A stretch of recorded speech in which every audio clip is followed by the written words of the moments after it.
नमस्कार, आप सभी का स्वागत हमारे कार्यक्रम कृषि दर्शन में। मैं हूं मुकुल शर्मा। कृषि दर्शन में जैसा आप सभी जानते हैं, आपको बताते हैं किस तरीके से कृषि क्षेत्र का विकास किया जा रहा है। उसके साथ साथ हमारी जो योजनाएं हैं, सरकार की योजना, उससे कितना लाभ हमारे किसान ले पा रहे हैं। आज के कार्यक्रम की अगर बात की जाए, आज मुख्य रूप से आपको जानकारी देंगे किस तरीके से आप अपने पशु के स्वास्थ्य का ख्याल रख सकते हैं। लेकिन सबसे पहले देखते हैं खबरें खेती की। पूसा संस्थान नई दिल्ली में आज से कृषि उन्नति मेला 2017 का शुभारंभ और इफ्को के स्वर्ण जयंती कार्यक्रम का उत्तराखंड में आयोजन। नमस्कार, खबरें खेती की में आप सभी का स्वागत है। मैं हूं ज्योत्सना वाहल और अब खबरें विस्तार से। हर वर्ष की भांति इस वर्ष भी नई दिल्ली स्थित भारतीय कृषि अनुसंधान संस्थान पूसा के प्रांगण में 15 मार्च यानी आज से 17 मार्च 2017 तक कृषि उन्नति मेला आयोजित किया जा रहा है। इस 3 दिवसीय कृषि उन्नति मेले के बारे में जानकारी देते हुए कृषि एवं किसान कल्याण मंत्री श्री राधा मोहन सिंह जी ने बताया। मेरे प्यारे किसान भाइयों और बहनों, आपको यह जानकर खुशी होगी कि हर वर्ष की तरह इस वर्ष भी किंतु बड़े पैमाने पर पूसा परिसर में, दिल्ली के पूसा परिसर में कृषि उन्नति मेला का आयोजन किया जा रहा है। 3 दिवसीय यह कार्यक्रम 15 से 17 मार्च तक कृषि अनुसंधान संस्थान पूसा के परिसर में होगा। इस कृषि मेले में सभी किसान भाई जरूर आइए। कृषि के क्षेत्र में हुए नई टेक्नोलॉजी के विषय में आपको पूरी जानकारी मिलेगी और उससे होने वाले लाभ के विषय में भी आपको जानकारी देगी। विभिन्न सत्रों में अलग अलग कृषि वैज्ञानिकों के द्वारा प्रशिक्षण का कार्यक्रम भी चलना है और इस मेले के अंदर आपको खेत पर भी प्रदर्शन देखने को मिलेगा और कृषि मेले में खेती के नए नए तरीके, उन्नत कृषि यंत्र तथा कृषि क्षेत्र में विशेष योजनाओं की जानकारी भी अलग अलग मिलेगी। इसके लिए अलग अलग मंत्रालयों के स्टॉल्स भी लगे रहेंगे। इसके अलावा नई तरह के यानी उच्च पैदावार के बीज, रोपण सामग्री और जो नए कृषि यंत्र आए हैं उनको भी खरीदने का आपको अवसर प्राप्त होगा और जो किसान खेती को अपनाकर सफलता के मुकाम तक पहुँचे हैं, देश के ऐसे कई किसानों के सफलता की कहानी भी आपको वहाँ जुबानी सुनने का अवसर प्राप्त होगा। कृषि उन्नति मेले में कृषि साहित्य का प्रदर्शन और बिक्री की सुविधा भी वहाँ उपलब्ध रहेगी और कुछ चुनिंदा प्रकाशन मुफ्त में भी उपलब्ध रहेंगे। मेले के दौरान मिट्टी एवं जल के जांच की सुविधा भी किसानों को मुफ्त में दी जाएगी और इस पर विशेष प्रकार की और जानकारियाँ टेक्नोलॉजी से आपको भी परिचित कराया जाएगा। इस कृषि उन्नति मेले में सांस्कृतिक कार्यक्रमों के माध्यम से भी आपको रोचक तरीके से जानकारी दी जाएगी। आप किसान भाइयों एवं बहनों से मेरा अनुरोध है कि इस मेले में आप अपने गांव के दूसरे लोगों को भी साथ लाएं और 3 दिनों तक चलने वाले इस किसान समागम में कृषि के नए आधुनिक तरीकों की जानकारी लें, प्रशिक्षण लें, उपकरण, बीज, रोपण सामग्री भी आप खरीदें और किसानों की आमदनी कैसे दुगुनी बढ़े, इस पर भी विस्तार से योजनाबद्ध तरीके से सरकार क्या कर रही है, इसकी भी जानकारी आपको मिल सकेगी। इसलिए मैं पुनः आपसे अनुरोध करता हूं कि आप अपने गांव के सभी किसान भाइयों के साथ 15 से 17 मार्च 3 दिनों तक चलने वाले इस मेला में आकर निश्चित रूप से इस मेले से अनुभव लेकर लाभ उठाएं। ये हमारी आपसे विनम्र प्रार्थना है। किसानों की सहकारी संस्था इफ्को संपूर्ण भारत में सहकारिता से जुड़े किसानों के बीच जाकर कार्यक्रम आयोजित कर रही है। इसी श्रृंखला में उत्तराखंड की राजधानी देहरादून में पिछले दिनों किसान सम्मेलन आयोजित स्वर्णिम वर्ष की उपलब्धियों से रूबरू करवाया। उत्तराखंड की राजधानी देहरादून के वन अनुसंधान संस्थान यानी FRI के प्रांगण में इफ्को ने किसानों के बीच अपना उपलब्धि भरा स्वर्णिम वर्ष बनाया। इस अवसर पर संस्था के प्रबंध निदेशक डॉक्टर उदय शंकर अवस्थी ने बताया, 50वें वर्ष में हमने निर्णय लिया कि हम देश के 125 स्थानों पर जाएंगे। अपने मेंबरों से मिलेंगे, उनके मेंबरों से मिलेंगे, अपने अच्छे अच्छे किसानों से मिलेंगे, हमारे किसान भाई और बहन हैं उनसे मिलेंगे, और जो हमारे बहुत अच्छी सोसाइटियां हैं, सीनियर कोऑपरेटर हैं, बहुत अच्छे किसान हैं, उनको को ऑनर करेंगे, उनका सम्मान करेंगे। क्योंकि हम लोगों के अंदर ये भावना हमें पैदा करनी है कि हम सम्मान के योग्य हैं। हमें अपना आत्मविश्वास वापस लाना है कि सहकारी संस्था समाज की, देश की आर्थिक व्यवस्था के द्वारा सेवा कर सकती है। आज ये इफको यहां पर पहुंची तो उसके पीछे इसी मूल भावना के साथ हमने काम किया। हमारे पास कभी भी इन 50 वर्षों में एक भी क्षण ऐसा नहीं गया कि जो हमारे बोर्ड ने, हमारी जनरल बॉडी ने इस भावना को ध्यान में न रखा। सदैव हमने कि जो भी हम काम करें वे हमारी सहकारी संस्था के एवं किसान के हित में। इसलिए जो भी हमने संस्था बनाई या जो भी हम नए नए प्रोडक्ट लाए, वो सब ये चीज को ध्यान में रखते हैं और ये भी ध्यान में रखते हुए कि आज के वातावरण में क्या आवश्यक है, क्योंकि वातावरण और समय युग के साथ जो नहीं चला, समय के साथ जो नहीं चला, तो समय उसे छोड़ गया, वो भूत हो गया, वो रह गया वही। लेकिन जो समय के साथ चला वो आगे बढ़ता गया। इन सब बातों का हमें ध्यान रखना चाहिए। इस अवसर पर संस्था के प्रबंध निदेशक ने उत्तराखंड राज्य से आए किसान भाई बहनों से व्यक्तिगत मुलाकात की एवं प्रदर्शनी का भी अवलोकन किया। खेती किसानी में मौसम का महत्वपूर्ण योगदान होता है। देश की अधिकतर खेती मौसम पर ही आधारित है और मौसम की सही जानकारी होने से किसान अच्छा फसल उत्पादन करने में सफल होता है। तो आइए अब लेते हैं मौसम की जानकारी।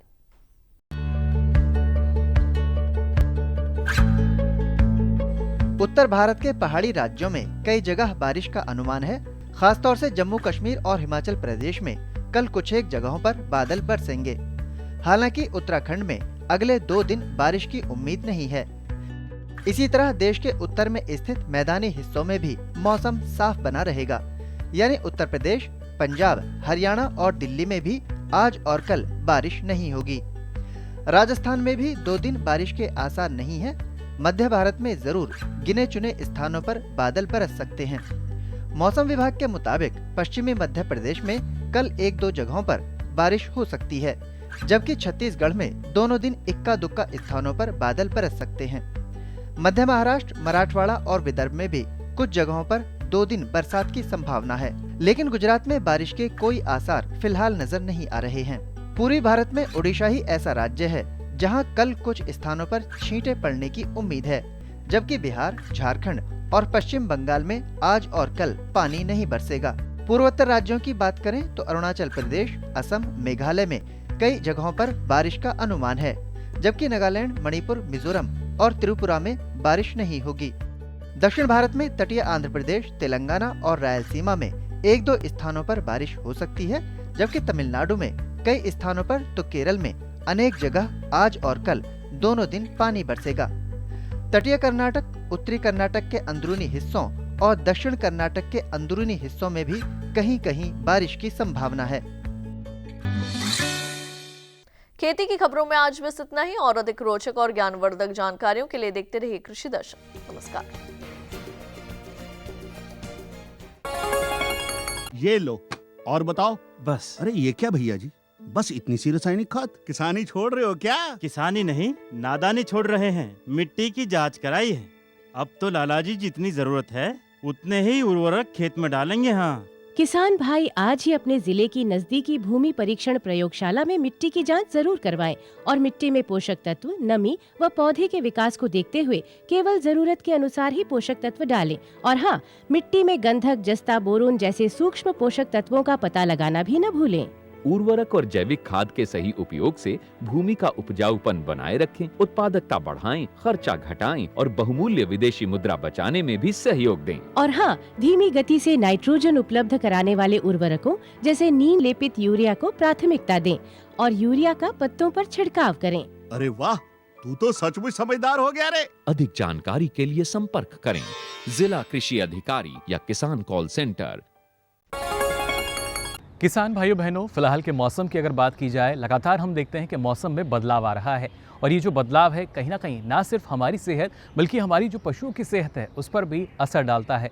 और ऐसे में किस तरीके से हम अपने पशु का जो स्वास्थ्य है वो बरकरार रख सकते हैं जिससे हमारे पशु जो दुग्ध उत्पादन क्षमता है वो बनी रहे। इसलिए ज़रूरी होता है कि हम उनका उपचार तो करें, लेकिन इसमें आप हर्बल तरीका भी अपना सकते हैं, यानी उनको जो टीकाकरण की आवश्यकता होती है वो भी पूरी होती है और उसके साथ साथ उनके स्वास्थ्य पर किसी तरह का कोई विपरीत असर नहीं पड़ता। तो आइए जानते हैं हर्बल तरीके से आप कैसे अपने पशुओं के स्वास्थ्य की देखभाल कर सकते हैं।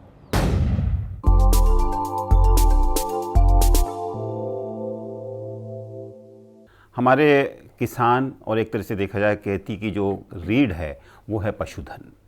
हर किसान के पास पशुधन एक सदस्य के रूप में रहता है, लेकिन एक बात सोचने की आती है कि जब किसान किसी प्राकृतिक आपदा से प्रताड़ित हो जाता है, दुखी हो जाता है, तो कई बार आत्महत्या तक की स्थिति आ जाती है। लेकिन आज तक आपने किसी पशुपालक को आत्महत्या करते हुए नहीं देखा होगा।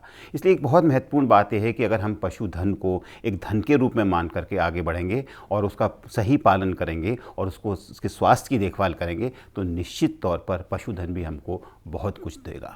सरकारी स्तर पर ये प्रयास हो रहे हैं, राष्ट्रीय गोकुल मिशन, गोकुल ग्राम, बहुत से प्रयास हो रहे हैं, लेकिन बहुत सी निजी संस्थाएं जो भी इस दिशा में कार्य कर रही हैं और पशुओं के स्वास्थ्य की पूरी देखरेख करती हैं। ऐसी एक संस्था है आयुर्वेद रिसर्च फाउंडेशन, जो कि अपनी संस्था के रूप में तो कार्य करती ही है, साथ साथ हर्बल को प्रोत्साहित करती है और पशुधन के लिए बहुत कुछ कर रही है।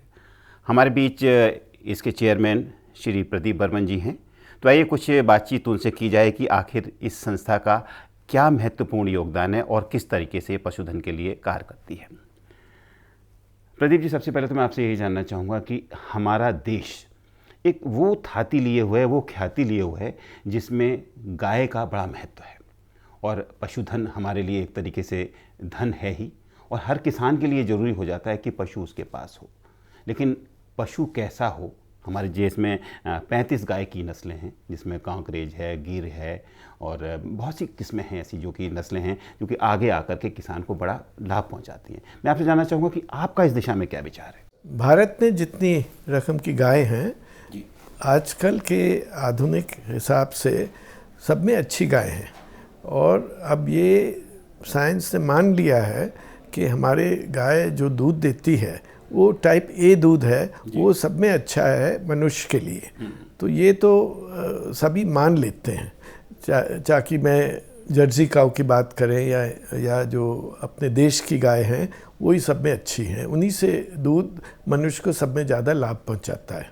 प्रदीप जी, जब हम बात करते हैं किसान की तो निश्चित तौर पर एक बात जो सामने आती है कि टिकाऊ खेती हो, टिकाऊपन हो, मतलब वो बना रहे ताकि हम आने वाली पीढ़ी को भी एक सतत जो एक सुधार दे करके दे सकें।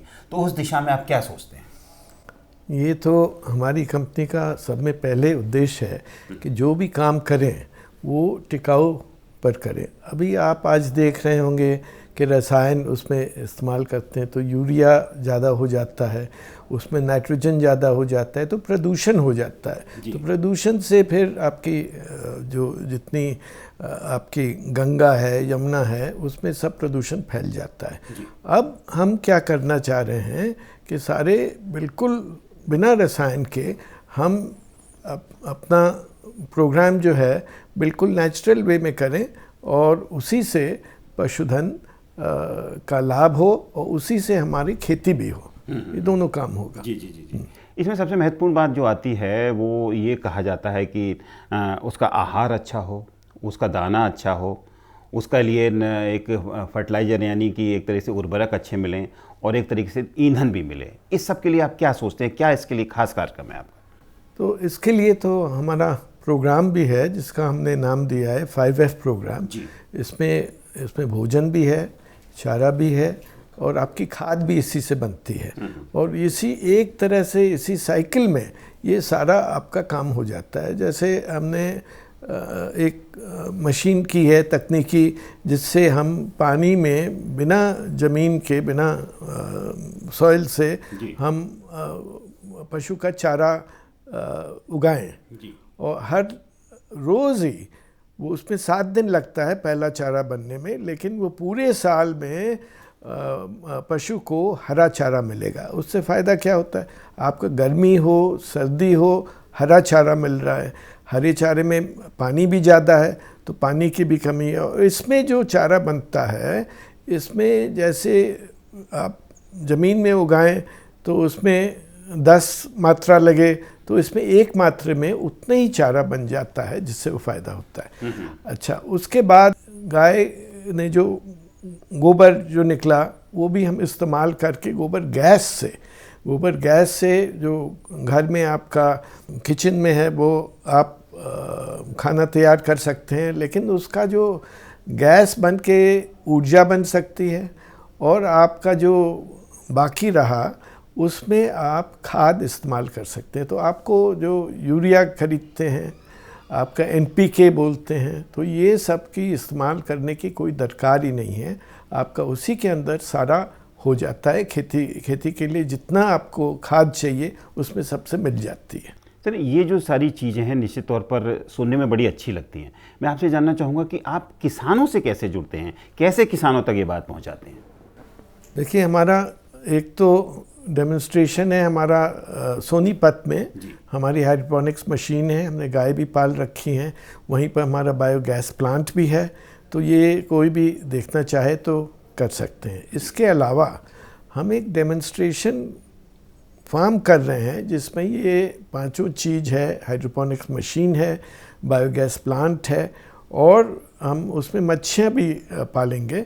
उसमें से सारा एक ही जगह साइकिल में पूरा आपका खेती भी होगी और आपका औषधियों की पौधे भी होंगे और आपका जितनी ऊर्जा चाहिए वो भी मिलेगी और आपको जितना चारा चाहिए चारा मिलेगा और इसके अलावा आपको खाद भी पूरी मिलेगी। तो उस सारी चीज़ एक ही जगह मिल जाएगी। जी, इस तरीके से आप किसान से तो जुड़ते हैं, लेकिन किसान ये चाहता है, वो जैसे कहते हैं कि कबीर कहता है मैं कहता आँखन की देखी। तो निश्चित तौर पर किसान चाहेगा कि वो एक कुछ तो आपसे सीखे, कुछ आपसे देखे और फिर देखने और देखने के बाद फिर करे। तो इसके लिए कैसे प्रशिक्षण कार्य और क्या कुछ आप इस तरीके से शोध या फिर उसको अपने खेतों पर ले जाकर प्रदर्शन, ऐसी भी कुछ प्रक्रिया होती है? वो कर ही रहे हैं। वो जितनी हमारी पौधे हैं जो औषधि में काम में आते हैं, वो हमारा जो सोनीपत में जो हमारी फैक्ट्री है वहाँ पर हम करते हैं और वहाँ से हम फैलाते हैं। बहुत सी जगह हमने 100 एकड़ ज़मीन किसानों की है, 30 एकड़ है, 50 एकड़ है। सब जगह हम उनको टेक्निक देते हैं कि ये कैसे उगाएं। ये इसमें है जैसे आपका कालमेघ है, इसमें आपका ब्राह्मी है, इसमें आपके और बहुत सी औषधियाँ हैं, अश्वगंधा है जो बहुत महत्व है। ये सब हम किसानों से उगवाते हैं, उनको तकनीकी सहायता करते हैं और फिर उन्हीं से हम सारा जितना पौधा होता है, जितना उनका प्रोड्यूस होता है, सब हम वापस खरीद लेते हैं और वो फिर हम अपने औषधि में इस्तेमाल करते हैं। ये ऑलरेडी हम कर रहे हैं। इसके अलावा हम प्रकाशन है, उसमें हम बहुत सा भेजते हैं। हमारा खास प्रकाशन है पशु स्वास्थ्य संसार, उसमें कौन सी औषधि किस चीज़ में लगती है, ये सब हम उसमें देते हैं, ये सब किसानों पर पहुंचाते हैं।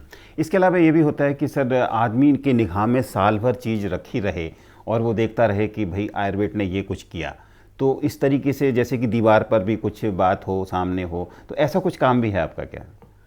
नहीं, अभी तो देखिए रेडियो से है, आपका जो दूरदर्शन से है, इससे कर रहे हैं, इसका प्रकाशन से कर रहे हैं, और अपना जहाँ जहाँ डेमोन्स्ट्रेशन फार्म है वही कर रहे हैं। अब ये आकाशवाणी तो नहीं कर रहे हैं कि हम पूरा इतना प्रचार करें, जहाँ तक हो सके हम डेमोन्स्ट्रेशन करके करते हैं।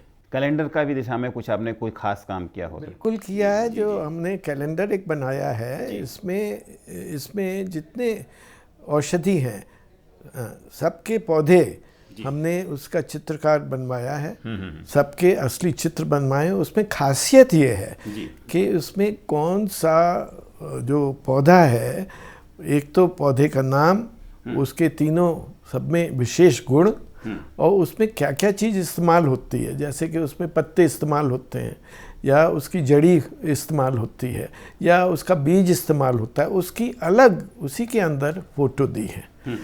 और इसके अलावा उसके साथ एक हमने बुकलेट भी बनाई है, जिसमें हमने 35 पौधों का सारा गुण दिया है, और उसमें कहाँ कहाँ रिसर्च का पेपर हुआ है, वो वैज्ञानिकों ने जो किया है, ये सब भी हमने उसमें सब लिख के रखा है। तो वो जिसके पास पहुंचता है, उसको जो भी ज्ञान चाहिए उनसे मिल सकता है, और उसके आगे क्या पढ़ना है वो भी वो पढ़ सकते हैं, कि क्या उसका रेफरेंस है, वो सब देख सकते हैं। उसके अलावा हम किसान गोष्ठी करते हैं, वहाँ पर रकम वैज्ञानिक लोग आते हैं और उनको किसानों को बतलाते हैं कि भाई गाय वगैरह को कैसे पालना चाहिए, और इसी तरह हम सहायता करते रहते हैं। उसका एक कोर्स भी हमने किया है। तो हम कोर्स भी करते हैं वहाँ पर, जो 2 हफ्ते या 3 हफ्ते तक वहाँ से लोग आते हैं और कोर्स करते हैं कि गाय वगैरह को कैसे रखना चाहिए। सर, ये जो आप बताते हैं हर्बल की दवाएं बनाते हैं, उनके मतलब कोई विश्वास क्यों करे? उसकी सार्थकता और विश्वसनीयता, ऑथराइजेशन क्या है? हमारी बिल्कुल आधुनिक फैक्ट्री बनी है, जो बद्दी में हमने स्थापित की है। तो उसकी खासियत ये है कि हम जितनी दवाइयाँ बनाते हैं, सब में पौधे से ही बनती है और आधुनिक हिसाब से बनती है, जिसमें सारी दवाइयाँ हैं वो सब टेस्ट होती हैं, और उसमें कोई भी ऐसी चीज़ नहीं है जिसमें कोई भी तरह का नुकसान हो, और 20 चीज़ ऐसी हैं जिससे अभी जो आपका एलोपैथिक दवाई है वो नहीं उसको देख सकती है। तो ऐसी बहुत सी हमारी आधुनिक फैक्ट्री में किया है, जिसमें लेटेस्ट मशीनरी है और लेटेस्ट टेस्टिंग है, तो यही सब कर सकते हैं हम। सर, निश्चित तौर पर आपकी संस्था बहुत ही महत्वपूर्ण कार्य कर रही है, और हमारे दर्शक जो हैं वो संभवतः जो देख रहे होंगे वो बड़े प्रभावित हो रहे होंगे उससे। तो आप हमारे पशुपालक और किसान के लिए कुछ खास बात कहना चाहें, जिससे कि आप उनके लिए सहायक भी हो सकें। देखिए, हम खाली यही कहना चाहेंगे कि अपने देश में सारी चीज़ उपलब्ध है, उसी को नेचुरल वे में अगर आप इस्तेमाल करें, और जैसे पेस्टिसाइड है और आपका जितना यूरिया है और NPK है, इसके बदले हम नेचुरल वे में जो गोबर से हम कर सकते हैं उसी से करें, तो उसी से अपनी जो ज़मीन है उसकी बचत हो सकती है। अब ज़्यादा रसायन इस्तेमाल करेंगे तो ज़मीन आपके अगली पीढ़ी जो आएगी वो इस्तेमाल नहीं कर सकेगी। यही हो रहा है, आप देख रहे हैं पंजाब में यही हो रहा है कि जितनी ज़मीन है अब वो उतनी उपजाऊ नहीं है जितनी आगे होनी चाहिए। तो इसका कारण है कि आप रसायन ज़्यादा इस्तेमाल करते हैं जितनी दरकार होती है। तो कम इस्तेमाल करें, जो नेचुरल आपका निकलता है गोबर से वो इस्तेमाल करें, उसी से लाभ है। तो निश्चित तौर पे बर्मा साहब, आपने जो जानकारी दी वो हमारे पशुपालकों के लिए खासी महत्वपूर्ण जानकारी थी, और आने वाले समय की जो आने वाली पीढ़ी है उसके लिए बड़ा महत्वपूर्ण बात है। तो आपने जो जानकारी दी उसके लिए आपका बहुत बहुत धन्यवाद।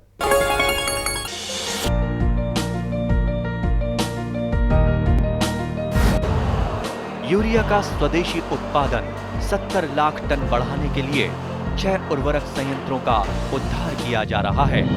FCIL के गोरखपुर, सिंदरी, तलचर और रामागुंडम संयंत्र, HFCL की बरौनी इकाई और BVFCL की नामरू फोर्थ। सोने पर सुहागा ये है कि देश में अब बनेगा सिर्फ नीम लेपित यूरिया, क्योंकि इससे होगा किसानों का फायदा ही फायदा। अनाज का उत्पादन 10% तक बढ़ेगा। बढ़ेगी 10 से 15% नाइट्रोजन क्षमता।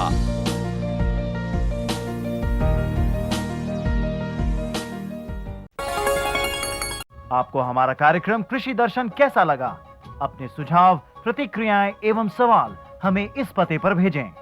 कृषि दर्शन, कमरा नंबर 10, CPC दूरदर्शन, खेलगांव, नई दिल्ली 110049।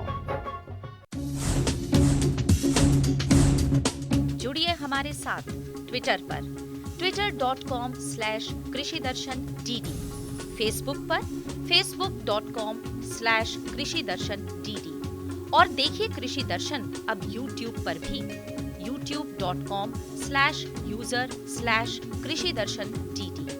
भेजें हमें मेल कृषिदर्शन-dd@gmail.com पर। तो फिलहाल के लिए किसान भाइयों बहनों, आज कार्यक्रम में इतना ही। कल फिर हाजिर होंगे नई जानकारी के साथ और आपको बताएंगे किस तरीके से मध्य प्रदेश में हमारे किसान सफलतापूर्वक बीज उत्पादन कर रहे हैं। तो फिलहाल के लिए मुझे दीजिए इजाजत। नमस्कार।